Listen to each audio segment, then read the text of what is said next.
Bonjour!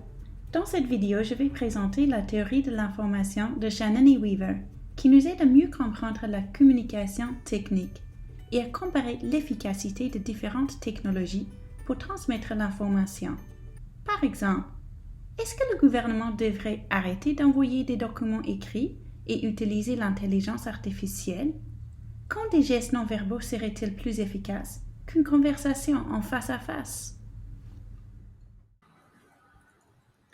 Pour répondre à ces questions, nous examinerons comment Shannon et Weaver entendent la communication. Nous utiliserons leur théorie pour modéliser la transmission d'informations avant d'identifier 3 menaces pour la transmission efficace d'informations.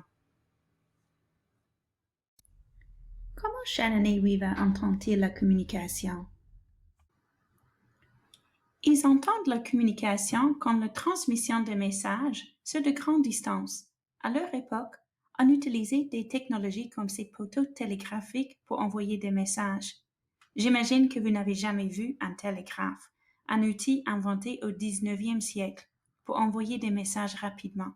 Voici un exemple.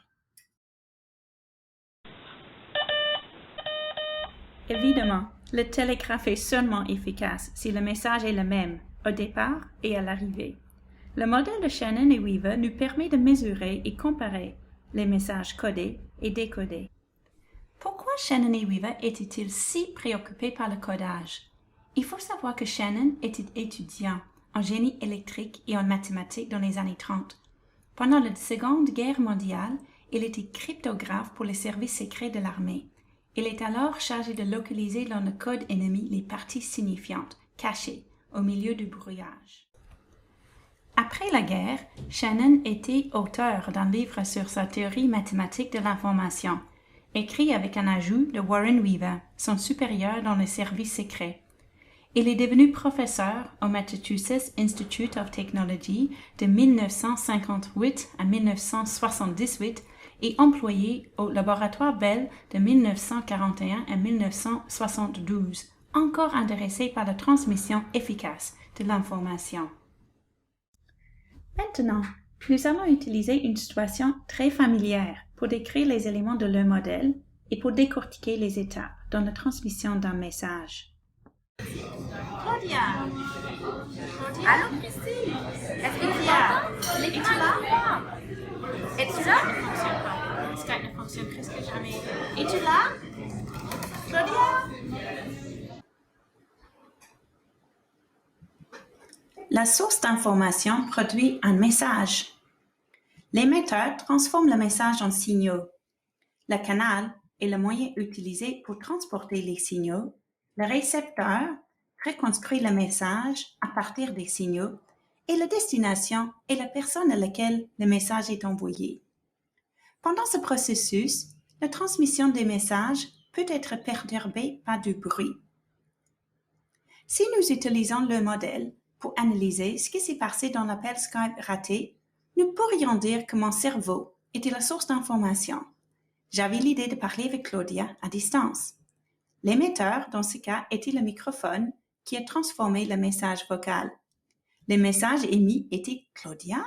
Claudia, es-tu là? » Le canal était l'air ou les ondes magnétiques, comme vous voulez. Nous entendons que le message n'était jamais reçu ou qu'il était incompréhensible parce que les mots n'étaient pas clairs. Le récepteur était son ordinateur et elle était la destination. Où se trouvait le bruit? Peut-être le message était perturbé par une tempête de neige. Le problème était le canal. Le modèle nous permet d'identifier 3 menaces pour la transmission efficace d'informations. Les 2 premières menaces augmentent les pertes en cours de transmission. La dernière diminue la vitesse de transmission du message. La première menace est le bruit, que nous allons analyser par le biais d'une courte étude de cas. Nous allons utiliser le modèle pour analyser une interface pour aider les personnes en situation de handicap à accéder aux services gouvernementaux en Australie. Au lieu d'envoyer des lettres rédigées dans un langage bureaucratique incompréhensible, le gouvernement a proposé d'utiliser l'intelligence artificielle pour rendre les services plus accessibles. Les clients vont interagir avec un avatar qui s'appelle Nadia. Comme vous pouvez voir dans la photo, la voix de Nadia est celle de Cate Blanchett. Pouvons-nous reconstituer le schéma de Shannon et Weaver pour décrire le problème auquel le gouvernement faisait face avant la création de Nadia? La source d'information est le bureau d'assurance du gouvernement pour les personnes en situation de handicap. L'émetteur, qui transforme l'information en signaux, est un logiciel qui génère des lettres officielles. Le signal dans ce cas est « Vous êtes admissible aux avantages suivants ». Le canal utilisé pour transporter les signaux est le service postal. Le signal reçu pourrait être différent que le signal émis. Comme beaucoup de documents gouvernementaux, nous pouvons imaginer que le message n'est pas facile à comprendre.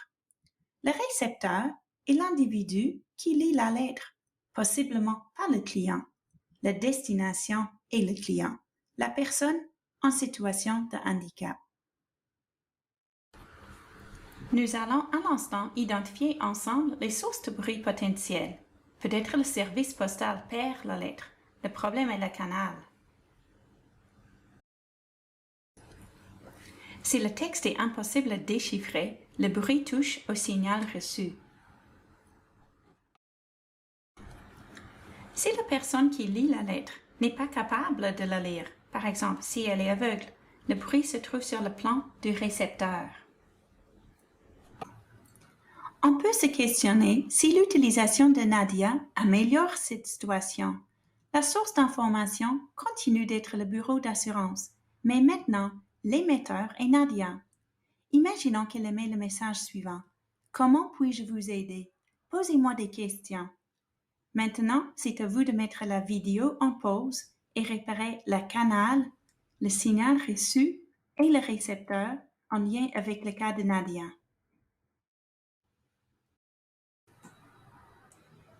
Le canal utilisé sera l'Internet. Le signal reçu en langage naturel sera le même que le signal émis. Comment puis-je vous aider? Posez-moi des questions. Le récepteur sera la webcam du client. Nadia semble supérieure à l'ancien système parce que les possibilités de bruit ont diminué. Seulement un mauvais fonctionnement de l'Internet pourrait empêcher une bonne transmission. À part le bruit, Shannon et Weaver ont identifié une deuxième menace à la transmission efficace, un haut niveau d'incertitude où nous avons un excès d'informations. Le message reçu pourrait différer beaucoup du message envoyé. Mais attention, ici il n'utilise pas le concept d'information dans son sens commun. Dans son livre, il explique que l'information est ce qu'on pourrait dire, ou la liberté de choix dont on dispose lorsque l'on sélectionne un message. Par exemple, si quelqu'un a écrit son numéro de téléphone sur une serviette dans un restaurant, il est fort probable que l'écriture sera difficile à déchiffrer. Quel est l'avant-dernier chiffre? Vous avez plus d'un choix, n'est-ce pas? Le chiffre pourrait être un 2, un 3, un 6, un 8, un 9 ou même un 0. Si vous voulez l'appeler, vous avez beaucoup trop de choix, ce qui augmente l'incertitude. En plus, la transmission du numéro de téléphone de votre ami potentiel manque de précision, parce qu'il y a plus d'informations reçues qu'émises. Pour bien comprendre le concept d'information, utilisons un autre exemple, celui de la plongée sous-marine. Ici, la capacité du canal physique est très limitée. Nous ne pouvons pas parler facilement sous l'eau. Cette limitation a mené à la création d'une série de gestes non-verbaux pour transmettre des messages indispensables avec votre partenaire de plongée, montant, descendant, danger, entre autres. Dans ce cas, il n'existe pas d'autre choix pour s'exprimer. L'information étant très limitée, l'incertitude est minimisée et la transmission du message est plus efficace.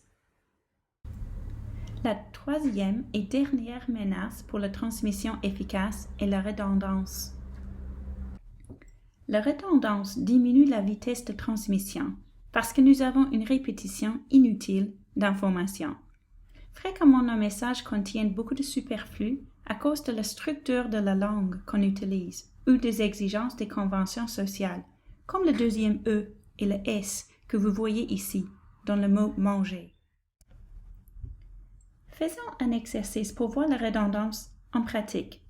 Voici un extrait de la 4e de couverture du roman suédois « Le vieux qui ne voulait pas fêter son anniversaire » par Jonas Jonasson. J'ai supprimé au hasard chaque 7e mot. Mettez la vidéo en pause et remplissez les blancs. Maintenant, mettez la vidéo en pause pour comparer vos réponses avec celles de l'éditeur. Probablement, vous avez deviné la plupart des réponses parce que vous comprenez la structure du français. Cette information utilisera une bonne partie de la capacité du canal, sans ajouter beaucoup de valeur. Notre capsule touche à sa fin.